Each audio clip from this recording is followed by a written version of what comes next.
Assalamualaikum warahmatullahi wabarakatuh. Alhamdulillah, tidak henti-hentinya lisan kita memuji Sang Pencipta Allah.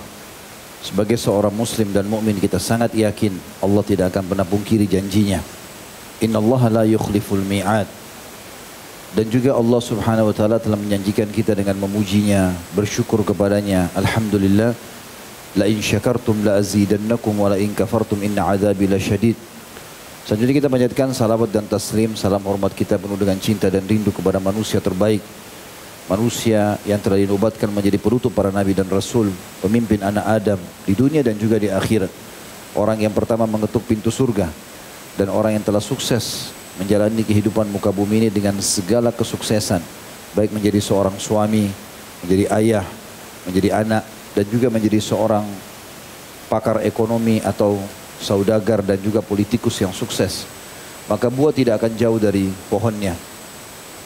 Mengucapkan satu kali salam hormat kepada dibalas oleh Allah dengan 10 kali tambahan rahmat.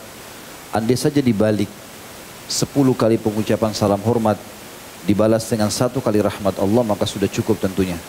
Tapi dengan karunia Allah yang sangat luas, Allah memberikan kita dengan 1 kali salam hormat kepada manusia terbaik ini, diberikan 10 kali tambahan rahmat. Dan rahmat Allah sangat luas, masuk dalamnya pengampunan dosa, peninggian derajat dan pemenuhan segala kebutuhan. Maka jadilah orang selain memuji Allah, alhamdulillah, juga selalu membacakan salawat dan taslim kepada Nabi besar Muhammad sallallahu alaihi wasallam. Pada malam ini kita akan lanjutkan insyaallah dosa besar selanjutnya, yang ke-116 ya. Tentang masalah tidak adil di antara anak-anak. Ya, walaupun di sini banyak bujang yang hadir, tapi enggak masalah, kita berbagi ilmu. Ya. Teman-teman sekalian, Allah Subhanahu wa taala mengembangbiakkan kita manusia ini dengan cara pernikahan. Dan tidak mungkin manusia berkembang biak tanpa keturunan. Maka setiap muslim memang harus memahami bahwasanya salah satu rangkaian utama dari pernikahan adalah adanya keturunan. Bahkan hak mutlak dari suami istri yang sudah berumah tangga, kalau mereka subur, tidak ada halangan syar'i untuk meminta agar pasangannya mau memiliki keturunan. Kalau ada seorang laki-laki melamar wanita lalu memberikan syarat dari awal, kita menikah tapi tidak punya anak, atau perempuan yang mengucapkan kalimat tersebut, maka dari awal tidak usah nikah sama dia. Karena Nabi SAW mengatakan, tazawwajul waludul wadud fa inni mukatsirum bikum umam. Menikahlah dengan wanita yang subur, banyak keturunannya, dan juga penuh dengan kasih sayang, penyayang. Karena aku bangga dengan jumlah umatku pada hari kiamat. Allah Subhanahu wa taala menyebutkan dalam Al-Quran banyak kisah, di antaranya kisah para nabi-nabi, di mana mereka berharapkan memiliki atau berharap punya keturunan. Ibrahim alaihissalam yang kisah masyhur, sampai 60 tahun lebih umurnya belum memiliki anak. Dan beliau khawatir jangan sampai meninggal lalu tidak punya keturunan. Maka beliau pun memohon kepada Allah Subhanahu wa taala agar diberikan anak, dan Allah berikan anak. Di atas umur 60 tahun itu Ismail alaihissalam dan Ishak, kemudian adalah anak keturunannya. Setelah itu datang anak cucunya dari Ishak, ada Yakub, ada Yusuf, terus ya, sampai ke bawah. Dan diberikan julukan Abul Anbiya, ayahnya para nabi, setelah memang keturunan Ibrahim alaihissalam diberkahi oleh Allah dan semua nabi-nabi dari keturunannya. Juga kita tahu kisah yang masyhur, kisah Nabi Zakaria alaihissalam dalam surah Maryam, bagaimana beliau minta kepada Allah Subhanahu wa taala dikaruniai anak, dan beliau dikaruniai anak setelah umur 100 tahun dari istri yang mandul umur 90 tahun. Teman-teman kalau mau baca, ada di 10 ayat pertama surah Maryam tentang masalah itu, dan juga disebutkan dalam surah Al-Anbiya. Juga kita tahu Nabi Sulaiman alaihissalam, beliau pernah berazam, bertekad untuk menggauli para istrinya dan berharap lahir para mujahidin. Hanya saja beliau lupa mengucapkan insya Allah, maka dari 100 orang istri hanya 1 yang memiliki anak, itu pun tidak sempurna. Dan Nabi SAW mengatakan, andai Nabiullah Sulaiman mengatakan insya Allah, maka dia akan dapatkan apa yang dia inginkan. Intinya sebenarnya teman-teman sekalian, banyak sekali kisah dalam Al-Quran tentang pentingnya memiliki keturunan. Ya. Juga Allah Subhanahu wa taala menyebutkan bahwasanya memang penciptaan manusia ini agar mereka turun-temurun memiliki keturunan. Dan juga dianjurkan setiap orang beriman, baik sebelum menikah atau sudah menikah, membaca doa yang masyhur dalam Al-Quran. A'udzubillahi minasyaitonirrajim. Rabbana hablana min azwajina wa dhurriyyatina qurrata a'yun waj'alna lil muttaqina imama. Ya Allah, jadikanlah pasangan-pasangan kami dan keturunan-keturunan kami ya, qurratu a'yun, yang selalu menyejukkan mata kami, dan jadikanlah kami pemimpin orang-orang beriman. Berarti ada motivasi memang untuk memiliki keturunan ini ya. Juga kita tahu dalam surah At-Tur Allah SWT menitik beratkan siapapun yang punya keturunan kemudian keturunannya dididik dengan baik akan ikut bersama dengan orang tuanya ke surga. A'udzubillahi minasyaitonirrajim. Walladzina amanu wattaba'athum dzurriyyatuhum biimanin alhaqna bihim dzurriyyatahum wa ma 'alatnahum min amalihim min syai'. Dan orang-orang yang beriman maka kami akan ikutkan bersama mereka keturunan-keturunan mereka. Maksudnya sama-sama dimasukkan ke dalam surga. Dan kami tidak akan mengurangi sedikit pun dari balasan perbuatan mereka. Maka ini jelas motivasi-motivasi agar seseorang muslim memiliki keturunan dan diniatkan dari awal. Kalau ada orang yang diuji oleh Allah Subhanahu wa taala, mandul misalnya, atau memang dia menikah belum memiliki keturunan, dia tidak usah putus asa. Karena itu sudah terjadi pada Nabi Zakaria alaihissalam. Istrinya mandul. Ibrahim alaihissalam istrinya mandul. Tapi akhirnya tetap ikhtiar, tetap berdoa, tetap sabar. Lalu Allah SWT berikan mereka karunia yang luar biasa, memberikan keturunan di akhir umur-umur mereka. Dan keturunannya langsung menjadi keturunan yang sangat baik. Teman-teman sekalian, siapa yang Allah karunia anak, maka tentu dia harus mengetahui anak itu punya hak-hak. Saya susun di dalam tulisan saya tentang masalah manajemen rumah tangga Islami, minimal ada yang saya ketahui, ada 11 hak anak. Ya mutlak, yang mungkin yang harusnya seorang muslim lakukan itu. Kalau hak yang pertama yang harus diketahui adalah sebelum menikah, setiap laki-laki yang akan jadi calon ayah, setiap perempuan yang akan jadi ibu, mereka mencari pasangan yang baik. Itu hak pertama anak. Jadi bukan berarti anak lahir baru punya hak sebelumnya. Kita laki-laki harus tahu di mana sperma kita letakkan. Karena kata Nabi SAW, takhayyaru linutafikum. Pilih baik-baik, jeli sekali di mana kalian letakkan dan tumpahkan sperma kalian. Sekali kita tumpahkan setetes, wanita itu subur, lalu hamil, maka wanita itu berstatus ibu anak kita selamanya. Mau dia jahat, mau dia pelacur, mau dia tidak baik, selesai. Tidak bisa antum hapus. Makanya Nabi SAW mengingatkan kepada seluruh laki-laki. Ini sudah sering saya sebutkan hadisnya. Saya sampaikan lagi kata Nabi SAW, tungkahul mar'atu li arba'ah. Wanita dinikahi karena 4 perkara. Limaliha karena kekayaannya, lihasabiha karena keturunannya, dijamaliha karena kecantikannya, walidiniha dan karena agamanya. Fadfar bidzatid din taribat yadak. Dahulukan agamanya istrimu itu, calon istrimu, maka hidupmu akan tenang. Taribat yadak itu orang Arab mengatakan tanganmu selamat. Maksudnya kau tidak akan sengsara karena agamanya. Kita kalau kerja nggak kepikiran dia selingkuh atau tidak, ada anak-anak diajarin ngaji, diajarin doa, diajarin sholat, udah aman. Kita sibuk cari nafkah di luar, ibunya sibuk mendidik dia. Begitu juga dengan wanita. Salah memilih sperma setetes saja, lalu hamil, maka laki-laki tersebut akan menjadi status ayah anaknya selamanya. Gak bisa diubah lagi. Mau dia fasik, mau dia pemabuk, mau dia kafir, maka selesai urusan. Makanya Nabi SAW suruh baik-baik pilih ini. Dan ini hak pertama anak. Itu ditekankan oleh para ulama tentang masalah itu. Dan ini tidak bisa sama sekali diengahkan begitu saja.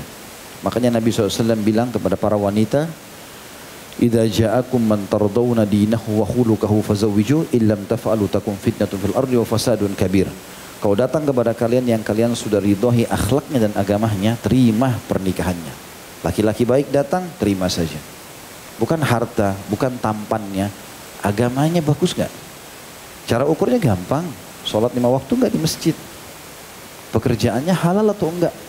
Selesai. Akhlaknya, tutur katanya, santun. Kita mudah menilai orang. Pada saat orang datang ketemu sama kita, assalamualaikum, apa kabar, baik, santun. Kita sudah bisa nilai kok orang. Oh ini orang baik. Begitu ngomong langsung kasar, caci maki, maka kita sudah bisa tahu orang ini tidak baik, sederhana kok. Mau lebih kuat, istikharakan. Ini hak pertama. Ya. Makanya dalam pepatah bahasa Arab seorang penyair mengatakan, dia bilang anak-anak dia punya 11 orang anak semuanya baik. Maka dia mengatakan, Masya Allah saleh semua, hafal Quran. Dia mengatakan, sungguh hak pertama yang aku berikan pada kalian adalah aku pilihkan ibu yang baik sehingga kalian terbentuk seperti ini. Ibu adalah sekolah pertama di madrasah ula. Salah pilihan ibu, salah pilihan ayah, salah semua ke depannya. Hak yang kedua teman-teman, makanan dan minuman yang halal dan thayyib. Itu hak anak.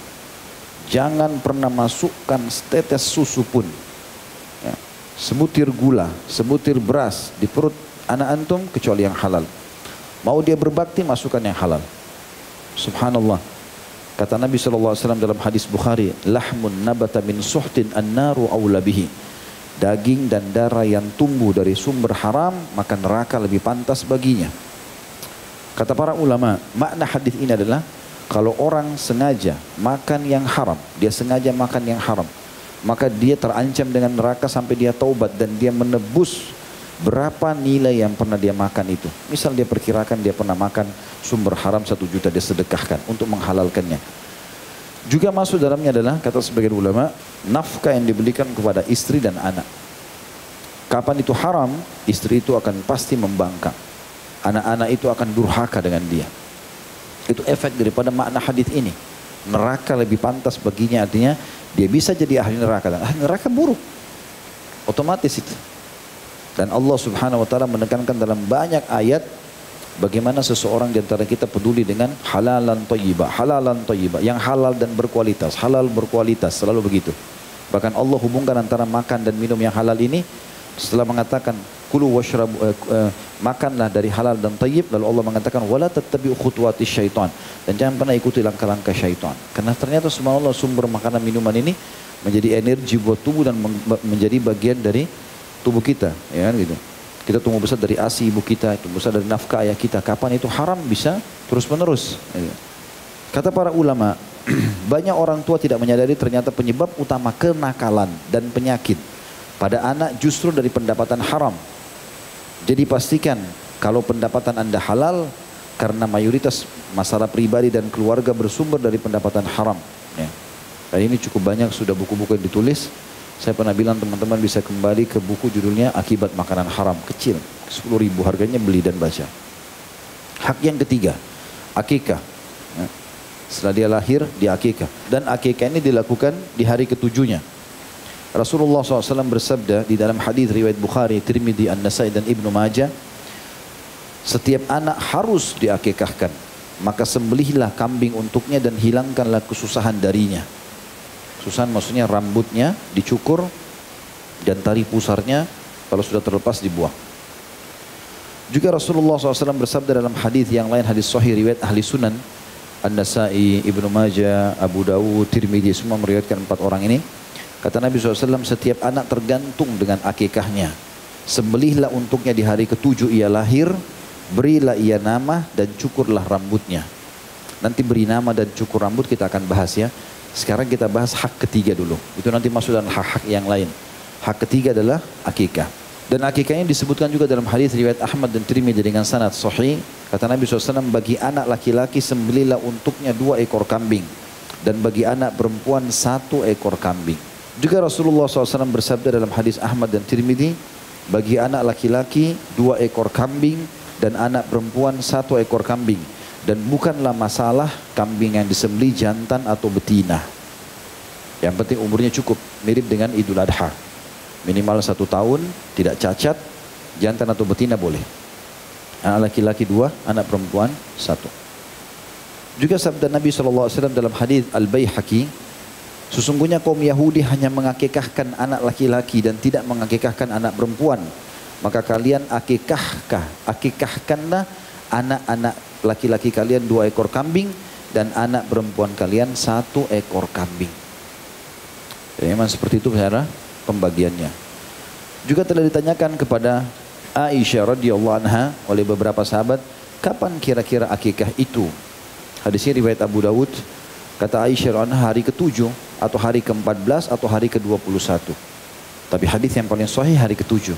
Sebagaimana Nabi SAW melakukan itu pada Hasan dan Husain radhiyallahu anhuma pada saat kedua cucu beliau yang mulia ini lahir. Juga Nabi SAW bersabda di riwayat hadis Baihaqi, berikanlah pada kabilah tertentu kaki kambing tersebut dan makanlah serta berilah makan orang lain dan jangan kalian pecahkan tulangnya.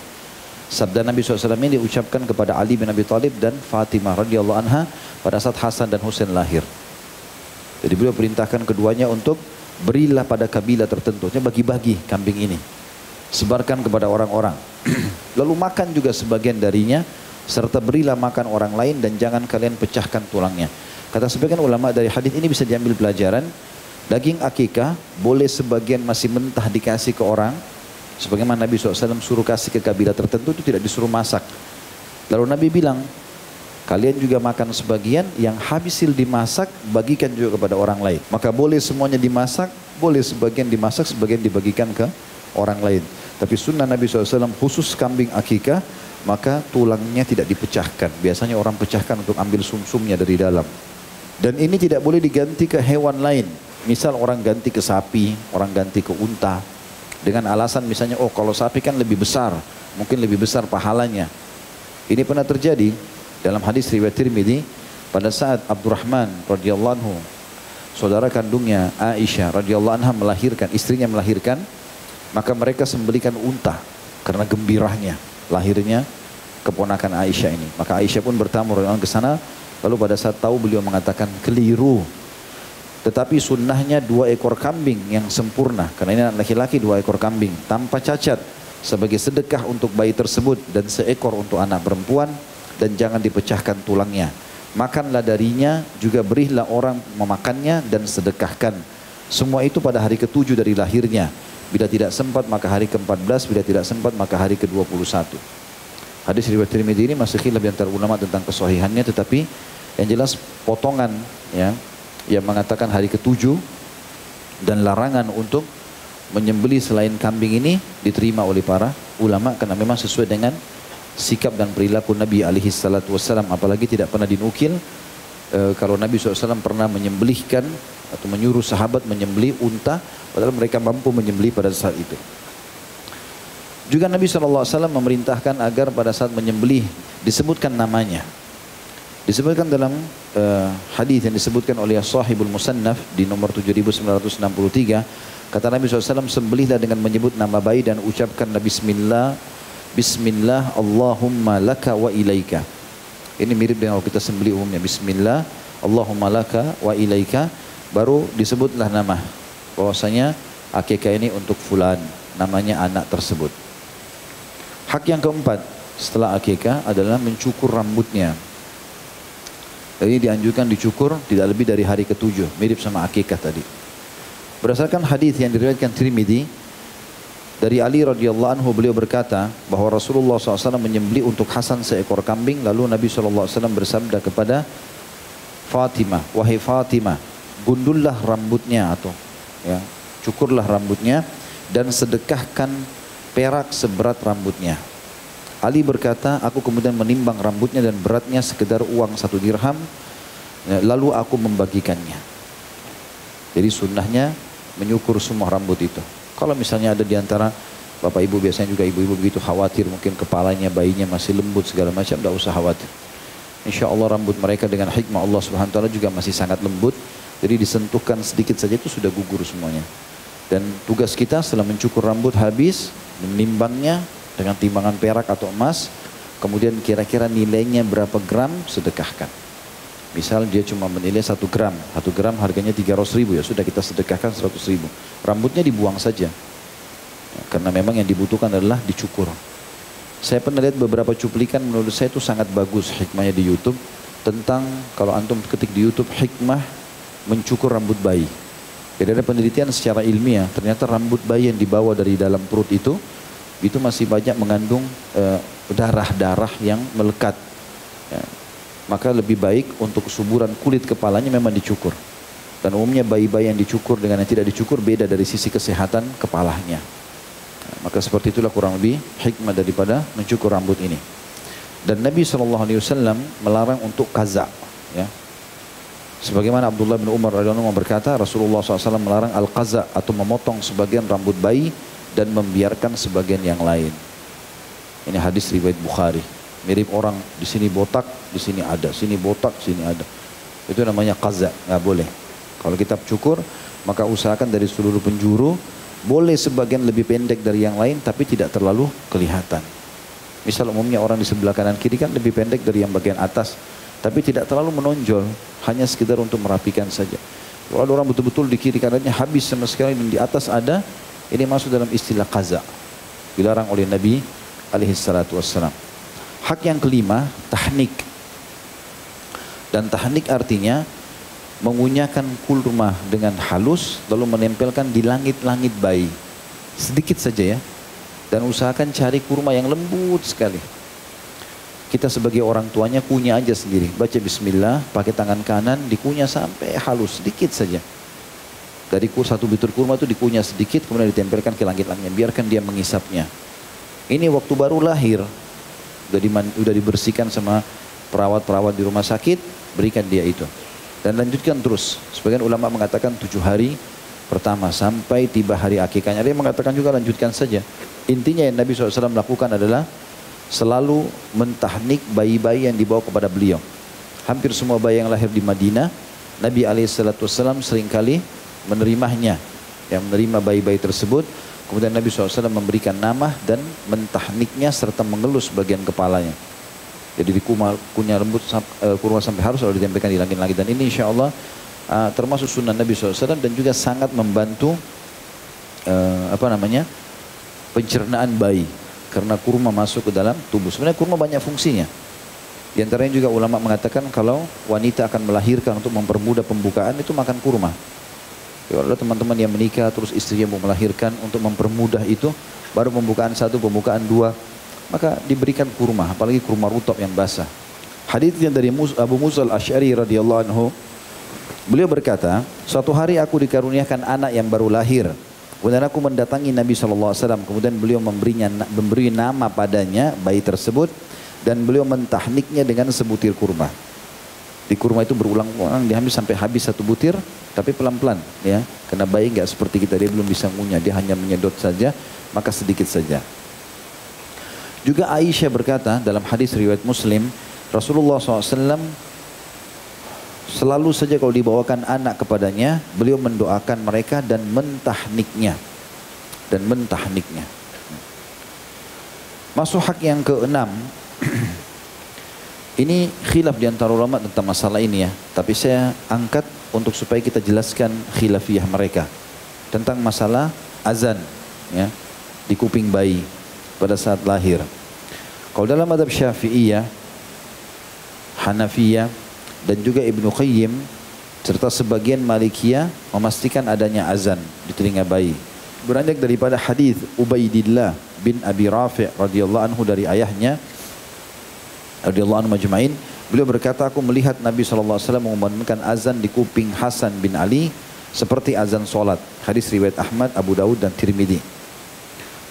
Juga disebutkan hadis oleh Ibnu Sunni dalam Musnad dalam Al-Yawm wal Laila, Amal Yawm wal Laila, dan Abu Ya'la dalam Musnadnya.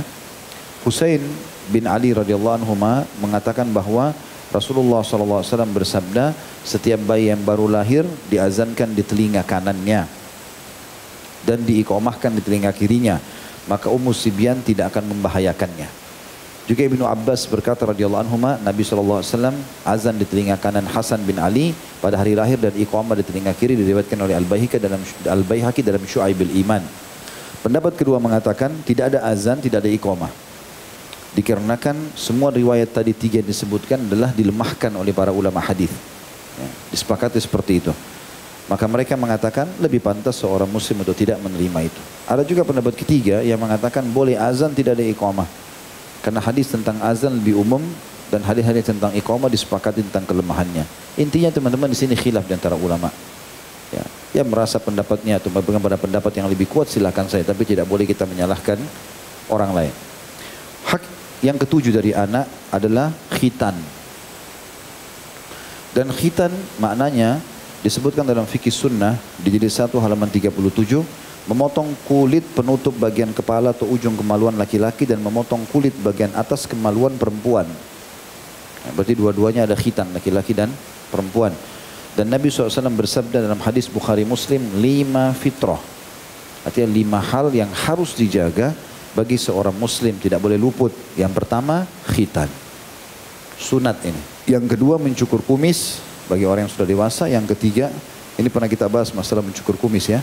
Ada yang mengatakan sunnah dihabiskan sama sekali, ada yang mengatakan ditipiskan. Khilaf di antara mereka, intinya mencukur kumis. Yang ketiga, mencukur bulu ketiak laki-laki dan perempuan. Yang keempat, mencukur bulu kemaluan laki-laki dan perempuan. Dan yang terakhir, yang kelima, memotong kuku. Tapi saksi bahasan kita dari 5 fitrah ini adalah khitan. Jabir bin Abdullah berkata radhiyallahu anhu, Rasulullah SAW mengakikahkan Hasan dan Husain dan mengkhitan mereka berdua pada hari ke-7. Hadis riwayat At-Tabarani. Ya. Jadi kalau kita lihat dari hadis ini, memang bayi itu memuncaknya, diberikan nama, diakikahkan, ya, dicukur rambutnya, dikhitan di hari ke-7. Dan usahakan tidak lebih dari itu. Karena ada orang kadang-kadang membiarkan anaknya sampai mulai beranjak sudah mau balik atau sudah balik baru kemudian dikhitan. Ini melanggar sunnah Nabi SAW. Ibnu Abbas berkata juga radhiyallahu anhuma dalam hadis Tabarani, ada 7 sunnah bagi bayi pada hari ke-7-nya. Di antaranya adalah pemberian nama dan khitan. Tentu setelahnya itu ada tahnik, mencukur rambut dan seterusnya. Dan Ibnu Qayyim rahimahullah mengatakan orang tua tidak boleh membiarkan anaknya tidak dikhitan hingga usia balik, maksimal itu. Tapi mau lebih sehat, lebih bagus pada saat baru lahir dikhitan, terutama di hari ke-7-nya itu. Jadi hari ke-7 kita sudah lakukan semuanya. Semua disebutkan dalam buku Tamamul Minnah di jilid 1 halaman 69. Hak yang ke-8 adalah diberikan ASI, air susu ibu. Allah Subhanahu wa taala berfirman dalam Al-Baqarah surah nomor 2 ayat 233. A'udzu billahi minasyaitonir rajim wal walidatu yurdi'na auladahunna haulaini kamilaini liman arada an yutimma ar-radha'ah wa 'alal mauludi lahu kiswatuhunna wa kiswatuhunna bil ma'ruf la tukallafu nafsun illa wus'aha la tudarra walidatun biwaladiha wala mauludun lahu biwaladihi wa 'alal warithi mithlu dhalik fa in arada fisalan an taradin minhuma wa tashawurin fala junaha 'alaihima wa in aradtum an tastardi'u auladakum fala junaha 'alaikum idza sallamtum ma ataitum bil ma'ruf wattaqullaha wa'lamu annallaha bima ta'maluna basir. Artinya para ibu hendaklah menyusui anak-anak mereka selama 2 tahun penuh. Ini masa menyusui yang paling maksimal, yaitu bagi orang yang ingin menyempurnakan penyusuannya, ya, maksimal pahalanya, maksimal juga kebutuhan bayi tersebut. Dan kewajiban ayah, ibu menyusui, kewajiban ayah memberi makan dan pakaian kepada para ibu dengan cara ma'ruf. Sudah menyusui, tentu cara makannya berbeda dengan pada saat belum punya anak.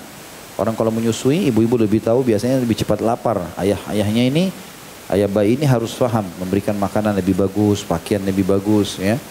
Nah seringnya basah baju tersebut, ya, dia juga butuh energi, ya, tambahan segala macam hal yang berhubungan dengan hal-hal yang baik buat ibu tersebut.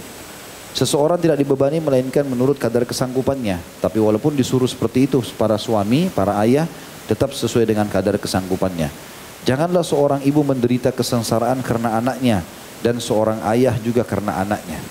Jadi tidak boleh juga karena terlalu gembira dengan kelahiran anak tersebut lalu kemudian utang sana sini segala macam. Allah larang juga itu. Satu-satunya boleh orang tua utang untuk akikah, untuk apa saja, ya, kalau dia sudah tahu pasti dia akan bayar. Misal akikah hari ke-7, ya. Misal anak ini lahir anggaplah tanggal 10 misalnya. Hari ke-7-nya saya tanggal 16. Ya. Karena dihitung mulai tanggal 10 itu 10, 11, 12, 13, 14, 15, 16. Berarti hari ke-16, ya. Nah sekarang dia terima gaji tanggal 25. Untuk akikah anaknya dia harus tunggu gaji. Kalau dia sudah tahu ada gajinya, gak apa-apa dia utang. Tapi kalau tidak, jangan dia utang. Gugur kewajiban dia untuk mengakikah bayinya.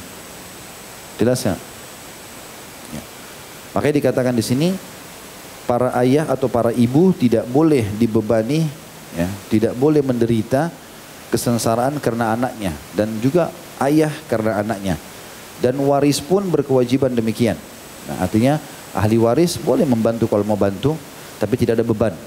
Apabila keduanya ingin menyapi selama 2 tahun dalam kerelaan atau dengan kerelaan keduanya dan permusyawaratan, maka tidak ada dosa atas keduanya. Artinya ibu dan ayah ini sepakat, ini anak kita susui sampai 2 tahun.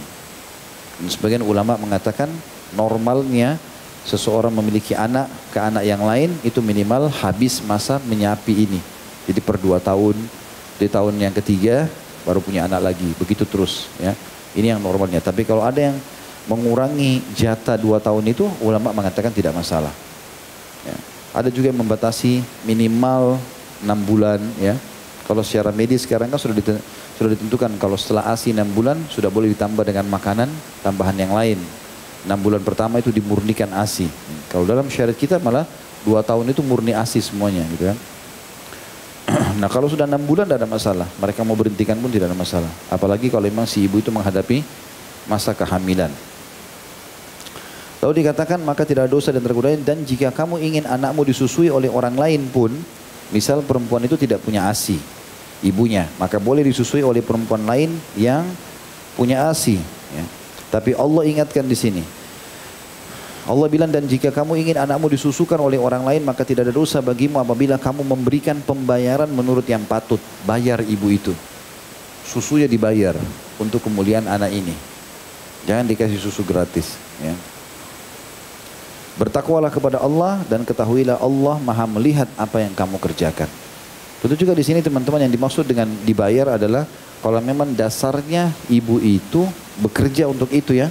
Mirip dengan waktu Nabi SAW disusui oleh Halimah Sa'diyah, ya. Waktu beliau disusui sama Halimah Sa'diyah, itu memang suku Sa'diyah ini wanitanya menjual jasa itu. Memang mereka keliling-keliling di Mekah, setiap 1 bulan sekali datang. Ada nggak anak-anak bayi Mekah yang mau disusuin? Nanti tinggal sama mereka di padang pasir, amanah, baru dibayar nanti, bayar jasanya. Dan memang sunnah begitu.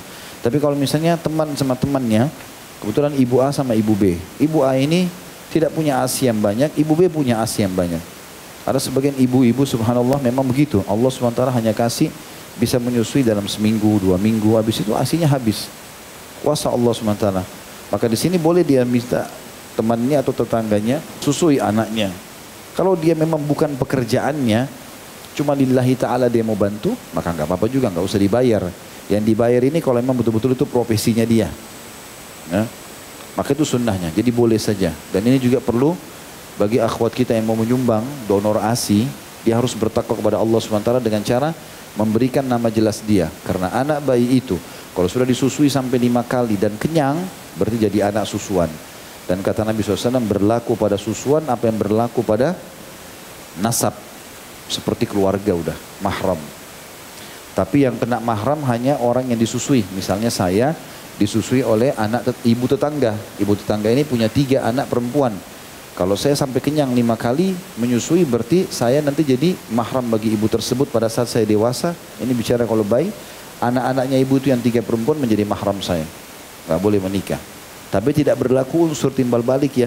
Kalau saya punya adik 2 laki-laki, tetap boleh menikah sama saudara-saudara susuan saya.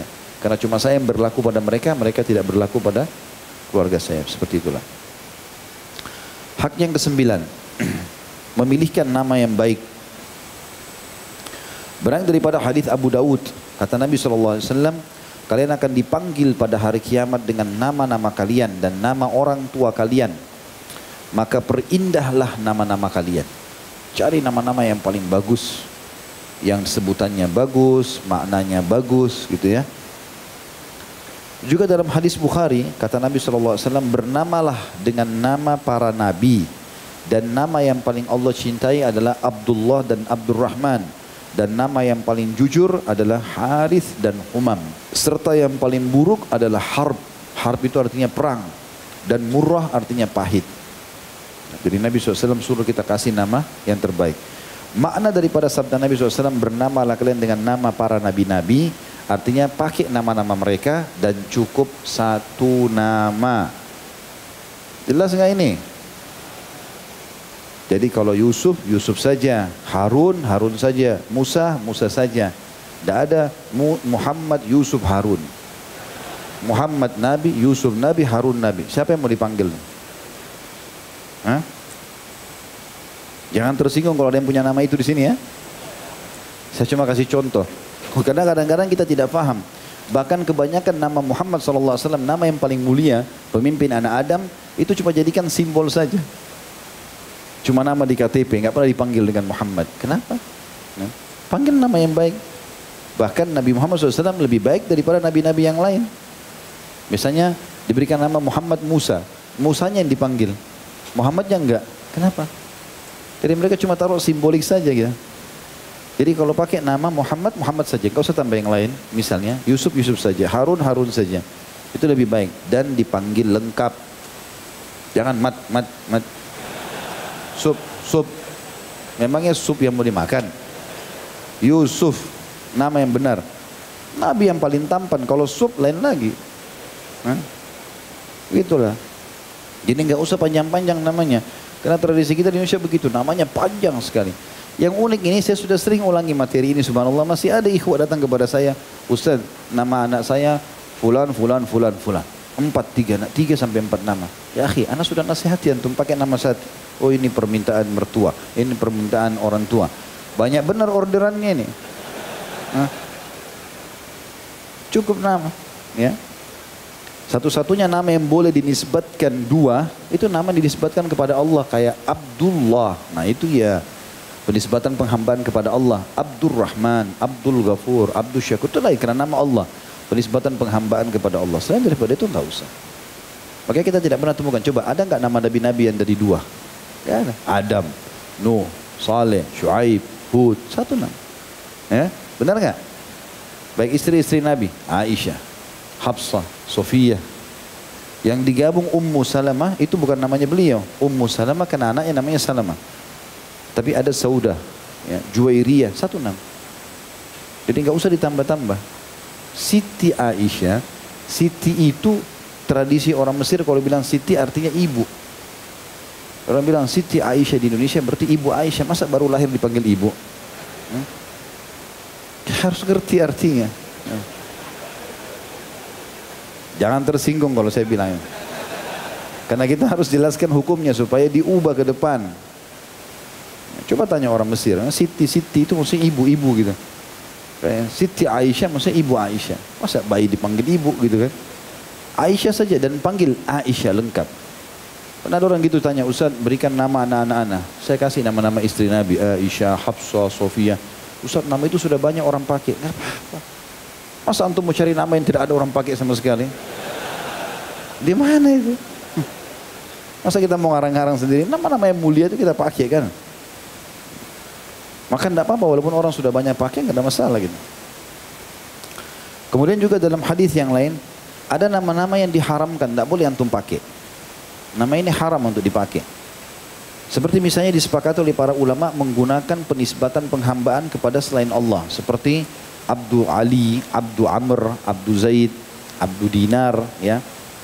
Ada orang bilang misalnya Abdul Rupiah, siapa tahu. Abdul Dolar, hamba. Ini nggak boleh, karena abd hanya untuk Allah. Dan kalau laki-laki Abdullah, kalau perempuan Amatullah. Ini memang yang masih jarang juga dipakai di Indonesia ya. Amatullah, Amatur Rahman. Itu mirip sama Abdullah dan Abdurrahman. Dan para sahabat menamakan anak-anak mereka dengan nama-nama ini. Rasulullah SAW bersabda dalam hadis riwayat Bukhari, sungguh telah rugi orang yang bernama Abdul Dinar, Abdul Dirham. Ya. Ini maksudnya hamba-hamba uang, gitu kan? Dia namakan nama-nama begitu. Juga dalam hadis yang lain kata Nabi SAW, sungguh orang yang paling Allah benci dan paling buruk pada hari kiamat adalah orang yang bernama Malikal Mulk. Ini haram dipakai. Kenapa? Karena Malikal Mulk namanya Allah, raja seluruh raja. Karena tidak ada raja kecuali Allah. Hadisnya riwayat Muslim. Jadi ini haram untuk dipakai, nggak boleh. Ya. Juga ada hadis-hadis ya yang menyebutkan atau ulama mengatakan tidak boleh menggunakan nama-nama yang dikhususkan untuk Nabi Muhammad SAW. Kalau julukan beliau seperti Sayyidun Nas, tuannya manusia, atau Sayyid Walad Adam, tuan anak cucu anak Adam. Karena itu khusus untuk Nabi SAW. Dan itu julukan, bukan nama beliau. Kalau nama nggak ada masalah. Ya, karena Nabi SAW pernah bilang, aku memiliki 5 nama. Aku Ahmad dan aku Muhammad, ini artinya sama, Ahmad dan Muhammad. Mai terpuji. Kemudian aku Hashir yang akan dibangkitkan manusia denganku pada hari kiamat. Aku Akib tidak ada Nabi SAW. Dan Mahi. Mahi itu yang dihilangkan kesyirikan dengan diutusnya aku. Tapi kita disuruh pakai Ahmad atau Muhammad saja. Gitu kan? Dan Nabi SAW mengatakan pakailah namaku tapi jangan pakai julukanku. Di antara julukan Nabi SAW Abul Qasim. Ya, atau Sayyidil Walad Adam dan seterusnya. Juga diharamkan pakai nama-nama syaitan. Nah, ya. Mungkin di Indonesia apalah gundurwo, kuntilanak. Apa saja. Tapi seperti misalnya khinzab, syaitan yang menggoda pada saat sholat. Ya. Ini hadis riwayat Muslim. Ada juga wilhan, syaitan yang menggoda pada saat wudu. Hadis riwayat Ibnu Majah. Ada hubab, nama-nama syaitan yang diriwayatkan Imam Ahmad. Ada iblis yang paling banyak disebutkan dalam Al-Quran. Siapa tahu ada orang iseng pakai nama ini. Ya. Juga tidak boleh diharamkan pakai nama-nama orang yang sudah Allah hancurkan atau binasakan seperti Fir'aun. Ya betul ya. Atau Qarun atau Haman, ya. Karena Qarun yang orang pengikut Nabi Musa yang mendukung Fir'aun, gitu kan? Yang kita sudah bilang harta karun, harta karun. Itu nama dia Qarun, tidak boleh. Namanya juga Haman, Haman tangan kanannya Fir'aun yang Allah binasakan. Itu semua tidak boleh. Kemudian juga hadis Nabi SAW yang riwayat Muslim, janganlah kalian menamakan anak kalian dengan yasaran atau kiri, ya. Atau rabahan, rabahan itu keuntungan, atau najahan, keselamatan, atau aflah, menang. Ini hadis riwayat Muslim. Juga Nabi SAW mengatakan, bila aku masih hidup maka aku akan melarang umatku menggunakan nama nafi'an, pemberi manfaat, atau aflaha, telah menang, atau berkah, atau barakah. Ya. Juga ulama mengatakan, ini khilaf antara ulama, ada yang mengatakan makruh, ada yang mengatakan haram, menggunakan nama-nama malaikat seperti Jibril, Mikail, Israfil. Ya. Tidak menggunakan nama-nama mereka. Kata Nabi SAW, sungguh sebaik-baik nama kalian adalah Al-Harith dan Humam.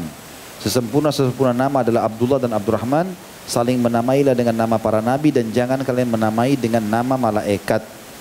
Para sahabat berkata, ya Rasulullah, bagaimana dengan nama anda? Kata Nabi SAW, gunakan namaku tapi jangan gunakan julukanku. Hadis ini riwayat Bukhari. Berarti Nabi SAW melarang kita menggunakan nama para malaikat. Sebagian ulama mengatakan di antara hikmahnya, kalau misalnya dia pakai nama Jibril, terus kemudian anak itu kufur atau misalnya jadi orang yang fasik, tidak ketemu. Karena Jibril AS adalah pemimpin para malaikat. Nah. Juga Rasulullah SAW bersabda, ini saking besarnya pengaruh tidak boleh sama sekali pakai nama buruk ya. Walaupun sisi terjemahannya juga tidak baik misalnya. Karena Nabi SAW pernah memerintahkan sahabat memerah susu. Ada kambing atau unta, Nabi bilang perah susu unta buat ini buat kami. Siapa yang mau perah? Ada sahabat mengatakan saya Rasulullah. Nabi SAW tanya pertama, namamu siapa? Dia bilang Murrah. Murrah itu artinya pahit. Kata Nabi SAW, duduk. Ganti yang lain. Siapa lagi yang mau perah susu? Berdiri lagi satu orang, saya Rasulullah. Nabi tanya, siapa namamu? Dia bilang harb, perang.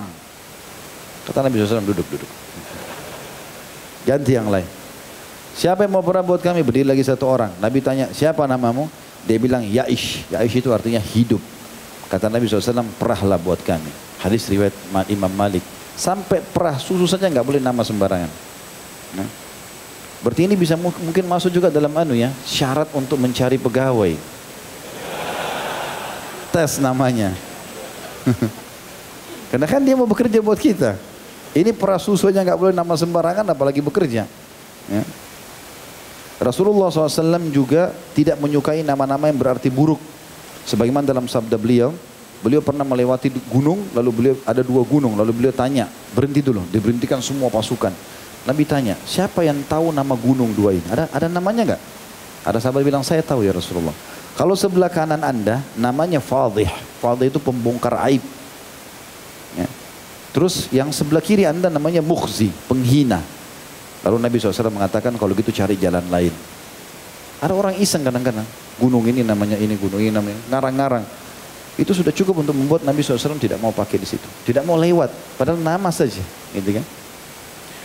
Begitu juga Nabi SAW selalu menggunakan nama-nama yang baik. Nabi belum memberikan nama pedang, pedangnya, perisainya, ya, kudanya, untahnya. Nabi SAW memberikan nama-nama semuanya dengan nama-nama yang baik.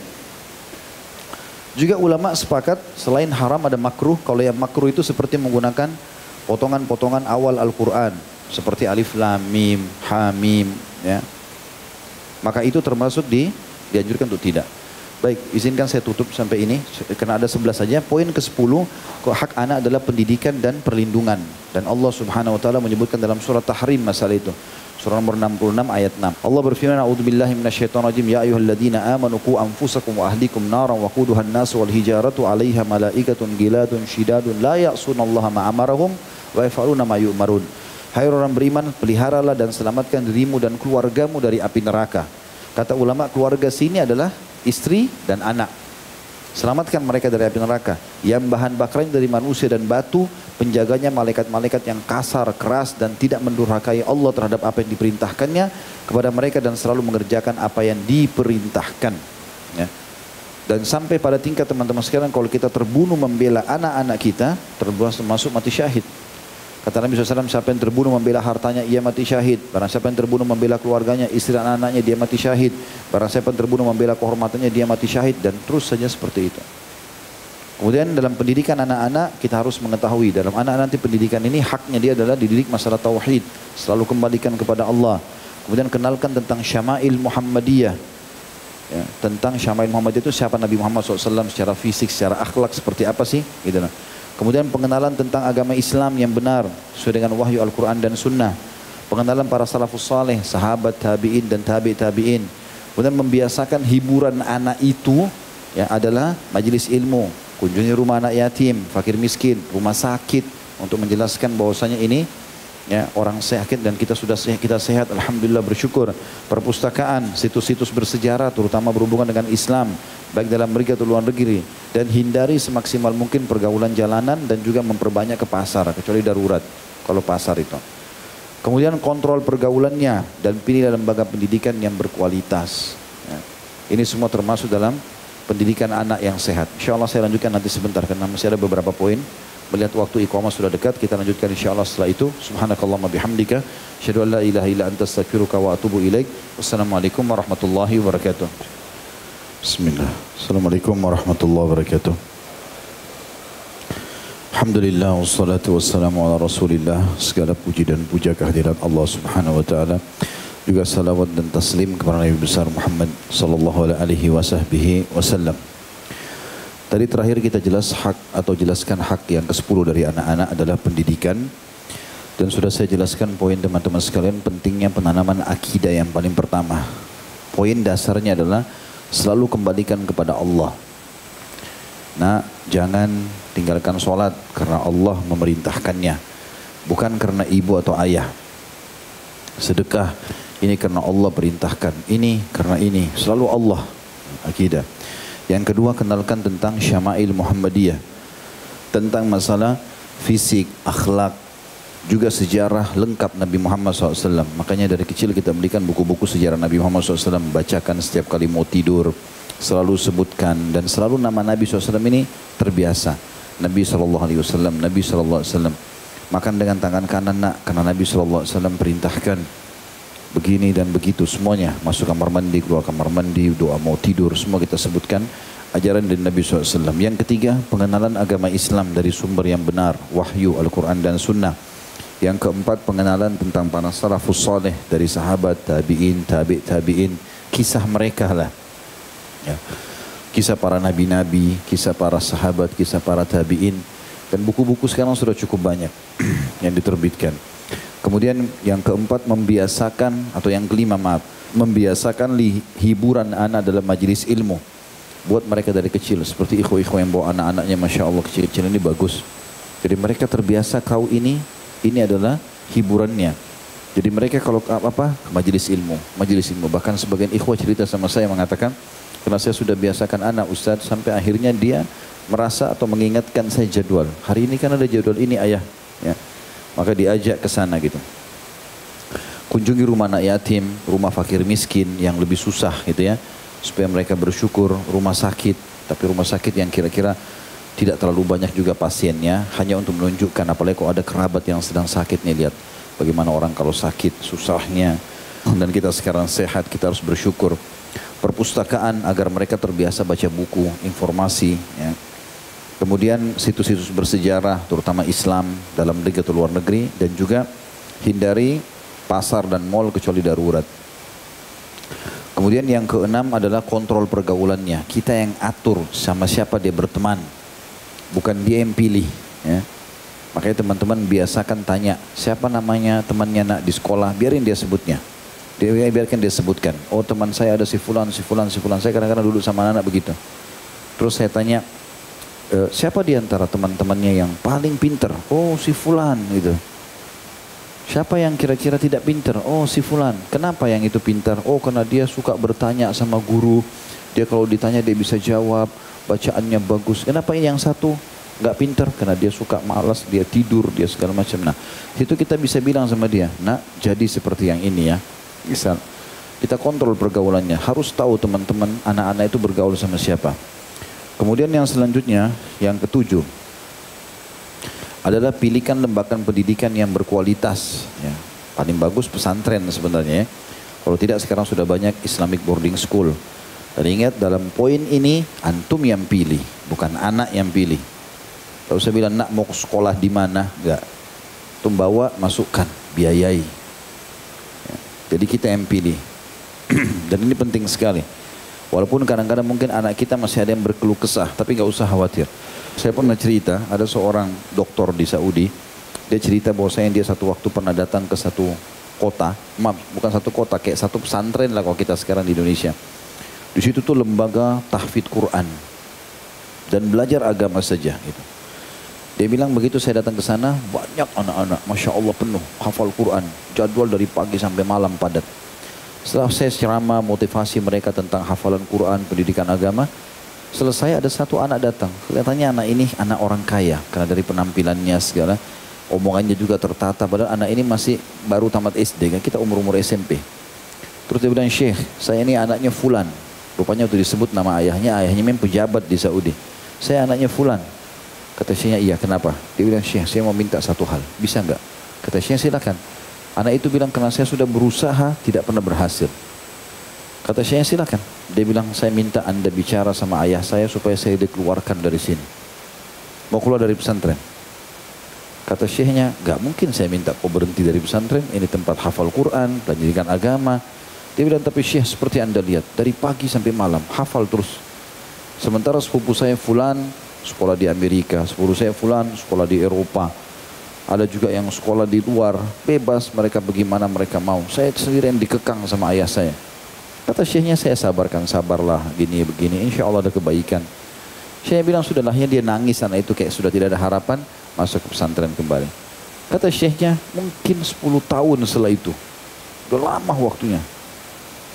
Saya diundang di salah satu wilayah di Saudi untuk ngisi daurah, ceramah, muhadarah ya, pengajian tentang masalah kebaikan lah, ibadah segala macam di masjid yang besar. Gubernurnya wilayah itu datang. Setelah selesai semuanya, rupanya ada satu sudah mau sholat maghrib, ada satu anak muda datang, imamnya pakai baju bagus, anaknya tampan gitu. Orang hormati semua, termasuk gubernur wilayah itu hormati sekali anak muda ini. Setelah itu kalau langsung sudah mau iqamah sholat, dia masuk jadi imam. Suaranya bagus sekali, kata syekhnya. Setelah selesai sholat, sudah zikir semua, dia datang dekati saya, kata syekhnya. Dia bilang, Syekh, apa kabar Syekh? Kata Syekh, baik, saya baik. Dia bilang, Syekh tahu sama saya? Kenal saya? Kata syekhnya, saya enggak kenal. Dia bilang, saya anak yang 10 tahun lalu, pernah saya minta anda supaya bicara sama ayah saya supaya keluar dari pesantren. Kata syekhnya, oh Masya Allah. Dia bilang, terus kata syekhnya bilang, bagaimana perasaanmu sekarang? Dia bilang, alhamdulillah Syekh. Untung waktu itu anda tidak bicara sama ayah saya. Dia bilang, kalau anda bicara mungkin saya tidak akan jadi seperti ini. Alhamdulillah Syekh, sekarang saya sudah hafal 30 juz Al-Quran. Saya juga baru tamat kuliah. Dia bilang, waktu itu dia bilang saya tamat kuliah karena kan 6 6 tahun SMP sama SMA sama 4 tahun kuliah kan. Saya baru selesai kuliah ya, dan dikisim di bagian syariat, kuliah syariah, dan saya sekarang diangkat menjadi hakim di kota ini, di wilayah ini gitu. Alhamdulillah ala kuliah. Kata syekhnya, bagaimana dengan sepupu-sepupumu itu? Dia bilang ya masih begitu aja keadaannya, walaupun di Eropa sama Amerika tapi mereka jauh dari agama. Maka kata Syekh, alhamdulillah, itu manfaatnya. Artinya kadang-kadang subhanallah, anak-anak kita tidak tahu manfaatnya, kita lebih tahu. Makanya teman-teman jangan kita yang 30 tahun, 40 tahun kita musyawarah sama anak yang 7 tahun, mana ngerti dia. Kan itu. Walaupun kita juga tidak mau menyusahkan ya. Kemudian yang selanjutnya yang ke-8 adalah dukung semua prestasi baiknya. Seperti kalau dia ibadah, saya sholat, puasa, sedekah, apalah haji dan umroh dan lain-lain. Juga prestasi dunia, apapun itu sifatnya. Dia juara di sekolah misalnya, pakaiannya rapi segala macam, maka itu semuanya kita dukung ya, dengan cara memberikan hadiah, memberikan support, memberikan pujian. Itu semua penting. Dan kalau kita memberikan hadiah kepada mereka, usahakan selalu hadiahnya buku-buku agama yang bermanfaat ya, nasihat yang baik ya, apalah. Semua itu adalah hal-hal yang baik, nanti tidak terbiasa beli itu ya. Kemudian yang selanjutnya yang ke-10 adalah jagalah kesehatan akalnya, jiwanya dan raganya, seperti pola makan, pola tidur.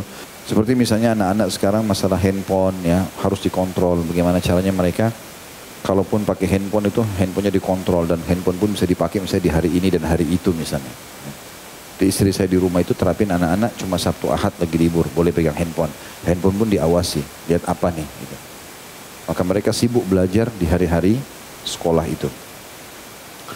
Kemudian yang ke-11 ya, pola pendidikan Ali bin Abi Thalib perlu diterapkan, yaitu didiklah anak dengan 7 tahun kali 3. 7 tahun pertama dengan kelemah lembutan, karena 7 tahun pertama ini mulai dari bayi sampai 7 tahun semuanya kadang-kadang pikirannya suka bermain. Maka ini dengan kelemah lembutan, nasihatin, rangkul. Kadang-kadang kita ikut bermain sama mereka. 7 tahun kedua dengan ketegasan, bukan keras. Ini boleh, ini nggak boleh. Ini haram, ini halal gitu loh. Dan yang terakhir 7 tahun ketiga, ajak dia bermusyawarah. Jadi misalnya dari 14 sampai 21 tahun itu diajak bermusyawarah. Ini boleh kita tanya pendapatnya di umur ini, tapi bukan di masa kanak-kanaknya. Yang terakhir ini yang jadi saksi bahasan kita, hak ke-11 adalah adil di antara anak-anak.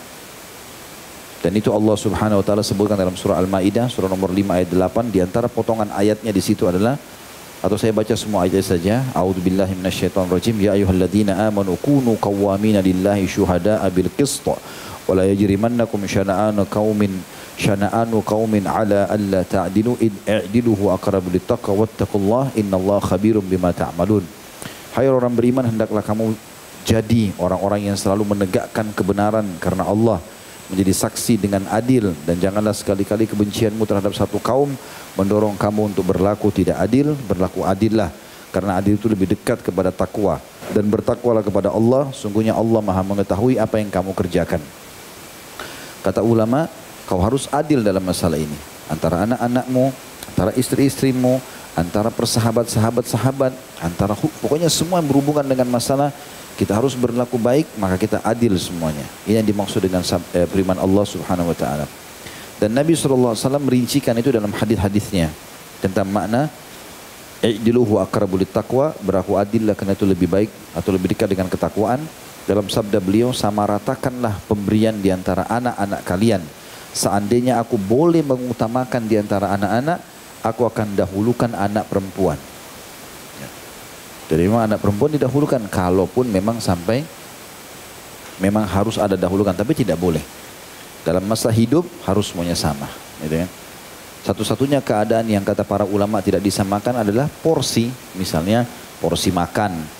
Anak SMA beda makannya dengan masih bayi misalnya, maka itu tidak bisa disamakan. Atau ukuran pakaian, maka itu tidak bisa, karena anak SMA badannya besar, bayi kecil, gitu kan? Tapi kita bisa mengaturnya selain daripada ini. Seperti misalnya kalau kita ajak jalan ya, atau kita memberikan, kalau mereka sudah mulai beranjak dewasa, maka kita berikan mereka yang sama. Misalnya ini kita berikan kendaraan juga sama-sama semuanya. Ini harus dilakukan. Dan ini disebutkan juga dalam hadis ya, yang sahih, kata Nabi SAW riwayat Bukhari Muslim, bertakwalah kepada Allah dan berlaku adillah di antara anak-anak kalian. Ini hadis sahih riwayat Bukhari Muslim, dan hadis yang lain hadis Ibnu Majah, tapi ini masih dilemahkan oleh ulama. Ini penguat saja. Yang kata Nabi SAW, muliakanlah anak-anak kalian dan perindahlah akhlak mereka, karena anak-anak kalian adalah hadiah buat kalian. Sebagai penutup teman-teman adalah yang saya bahas dalam tulisan saya ini, karena ini saya foto dari laptop ya, maka saya taruh di handphone tadi. Saya akan bacakan juga apa yang dikatakan Syekh Muhammad Al-Munajjid hafizahullah. Tapi ada sebuah riwayat yang diangkat juga oleh beliau di sini, ya, yaitu kisah tentang Bashir, ayahnya Nu'man. Ya. Nanti kita baca riwayat itu tentunya. Saya akan bacakan dulu apa yang dikatakan oleh Syekh Muhammad Munajjid hafizahullah di halaman 100 di poin atau dosa ke-35 di buku beliau ini. Tidak adil di antara anak. Kata beliau, sebagian orang tua ada yang sengaja memberikan perlakuan khusus dan istimewa kepada sebagian anaknya. Anak-anak itu diberikan berbagai macam pemberian, sedang anak yang lain tidak mendapatkan pemberian. Menurut pendapat yang paling kuat, tindakan tersebut atau tindakan semacam itu hukumnya haram, ya, dosa. Jika tidak ada alasan yang membolehkannya, misal anak tersebut memang dalam kondisi yang berbeda dengan anak-anak lain, seperti sedang sakit, dililit banyak hutang sehingga tidak mampu membayarnya, tidak mendapatkan pekerjaan, ya, atau memiliki keluarga besar sedang menuntut ilmu, atau karena ia hafal Quran sehingga diberikan hadiah khusus oleh sang ayah. Kalau poin ini masih dibolehkan. Misal seorang ayah atau ibu mengatakan, siapa di antara kalian 5 anaknya yang ranking 1 dapat hadiah motor misalnya. Ternyata ada 5 orang cuma 1 ranking 1, ya wajar dia kasih. Itu nggak ada masalah dibedain karena prestasi. Tapi ini maksud sini yang tidak boleh adalah kalau kita memberikan makan misalnya, mungkin 2 orang ditraktir di restoran ini, yang lainnya di restoran sana. Enggak, memang sama kita berikan. Jika sang ayah memberi anaknya sesuatu dengan sebab yang disebenarkan secara syar'i atau syarak, hendaknya ia berniat jika anaknya yang lain mengalami kondisi yang sama, ia akan memberinya pula. Contoh misalnya anak-anak lagi sakit, kan biasa anak sakit supaya dia gembira dibawain ke rumah sakit mainan, makanan kesukaannya. Ya mungkin tidak harus dikasih kepada anak lain karena ini sedang sakit, contohnya. Ya. Atau tadi ya, contoh juga anak kita 5 orang, kita sudah dewasa, kita sudah berhasil dan anak-anak juga sudah mulai dewasa, sudah berumah tangga, ternyata ada di antara mereka yang terlilit utang misalnya, yang lain tidak. Maka kita bantu dia, tidak harus kita bantu yang lainnya. Karena ini permasalahannya adalah utang, terlilit utang. Ya. Jika sang ayah memberi anaknya sesuatu dengan sebab dibenarkan syarak, hendaklah ia berniat jika anaknya yang lain mengalami kondisi yang sama, ia akan memberinya pula. Karena Allah mengatakan dalam Al-Maidah ayat 8, tadi ayat yang kita baca, A'udzubillahi minasyaitonirrajim, i'dilu huwa aqrabu littaqwa. Adillah kalian karena itu lebih dekat dengan ketakwaan, wattaqullah, dan bertakwalah kepada Allah. Adapun dalilnya secara khusus adalah hadis riwayat Nu'man bin Bashir radhiyallahu anhuma. Bashir ayahnya Nu'man, ini dia mengatakan, suatu hari sang ayah mengajaknya kepada Rasulullah SAW, dan sang ayah berkata, jadi Bashir berkata kepada Nabi SAW, ya Rasulullah, sungguhnya aku telah memberikan kepada putraku ini seorang budak. Maka Rasulullah SAW bertanya, apakah setiap anakmu juga engkau berikan hal yang sama? Kau kasih ini budak, kau juga kasih yang lain budaknya? Atau budak? Ia menjawab tidak. Rasulullah SAW bersabda, kembalikanlah budak itu. Hadis ini riwayat Bukhari. Juga dalam riwayat lain kata Nabi SAW, fattaqullaha wa'dilu baina auladikum. Bertakwalah kepada Allah dan berlaku adillah di antara anak-anak kalian. Lalu ia berkata, kemudian ia pun pulang lalu mengembalikan pemberiannya. Hadis ini riwayat Bukhari. Riwayat lain menjelaskan Bashir mengatakan, ya Rasulullah, saya mau berikan kepada Nu'man ini sesuatu. Tidak disebutkan budaknya. Maka maukah anda menjadi saksi? Kata Nabi SAW, apakah kau kasih sama semua anakmu? Dia bilang tidak. Nabi SAW mengatakan, carilah orang lain. Riwayat yang lain juga disebutkan, fala tushhidni idzan fa inni la ashhadu ala jawr. Jika begitu maka janganlah engkau menjadikanku saksi karena aku tidak memberi kesaksian atas suatu kezaliman. Hadis ini diriwayatkan oleh Imam Muslim. Menurut Imam Ahmad, anak laki-laki mendapat pembagian 2 kali lipat bagian anak perempuan, yakni seperti dalam pembagian warisan. Tapi pendapat ini dibahas lagi oleh para ulama. Kalau yang boleh anak laki-laki 2 dan anak perempuan 1 itu hanya di warisan. Ya. Kalau selain daripada itu atau bab hibah, pemberian semasa hidup harusnya disamaratakan. Bila kita perhatikan kondisi sebagian keluarga, kita akan mendapatkan beberapa orang tua yang tidak takut kepada Allah dalam soal pengistimewaan sebagian anaknya atas anaknya yang lain dengan berbagai pemberian. Tindakan yang kemudian membuat anak saling cemburu, menumbuhkan permusuhan dan kebencian di antara sama mereka.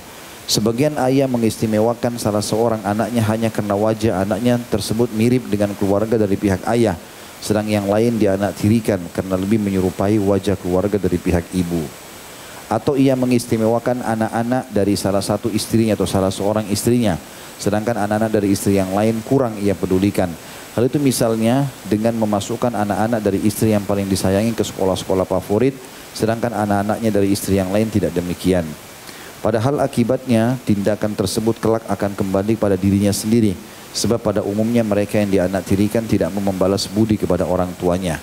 Makanya Nabi SAW bersabda dalam hadis, "Alaysa yasurruka an yakunu ilaika fil birri sawa." Beliau tanya kembali kepada Bashir, ya. Waktu Bashir tadi cuma mau kasih Nu'man, kata Nabi SAW, bukankah akan menyenangkanmu jika mereka semua sama dalam berbakti kepadamu? Maka kata Nu'man, kata Bashir, tentu ya Rasulullah. Kata Nabi SAW, kalau begitu adillah di antara mereka. Kalau begitu adillah di antara mereka. Jadi ini hak anak yang ke-11 dan ini bahasan kita tentang wajibnya seorang ayah untuk adil terhadap anak-anaknya. Kalau tidak akan ada tuntutan hukum di situ. Allahu a'lam. Kita berdoa kepada Allah Subhanahu wa taala khususnya bagi negara tercinta kita ini dan juga bagi wilayah-wilayah tertentu yang sedang ditimpa cobaan. Semoga Allah Subhanahu wa taala angkat permasalahan mereka. Allah juga terima para orang-orang yang sudah meninggal sebagai syuhada dan semoga seluruh permasalahan ini diselesaikan oleh Allah Subhanahu wa taala dan dijadikan muhasabah bagi orang-orang beriman. Karena peringatan demi peringatan sudah datang kepada kita berulang kali banjir, gempa dan segala macam. Ini peringatan dan Nabi SAW sudah mengatakan dalam hadis pada saat terdengar guntur yang besar, guntur saja, belum turun hujan, kata Nabi SAW ini adalah peringatan keras dari Allah di langit kepada penduduk bumi. Apalagi kalau sudah turun sampai banjir segala macam. Kita harus jadikan ini sebagai bahan muhasabah. Intinya kita minta kepada Allah SWT supaya permasalahan negara kita diangkat oleh Allah SWT, seluruh utangnya dilunasi dengan semudah-mudahnya, seluruh rezeki dikeluarkan dari seluruh penjuru negara kita, dan Allah memberikan kita pemimpin yang muslim, adil, kembali kepada Al-Quran dan Sunnah, dan semoga umat Islam menyatukan Allah SWT menyatukan seluruh umat Islam di bawah bendera yang benar, yaitu wahyu Al-Quran dan Sunnah dalam segala ini kehidupan mereka, terutama ibadah. Dan semoga Allah SWT menyatukan kita semua di surga firdausnya tanpa hisab, menyatukan dalam majelis ilmu yang mulia ini. Kalau benar pasti dari Allah, kalau salah dari saya mohon dimaafkan. Subhanakallahumma bihamdika, asyhadu an la ilaha illa anta astaghfiruka wa atubu ilaik. Wassalamualaikum warahmatullahi wabarakatuh.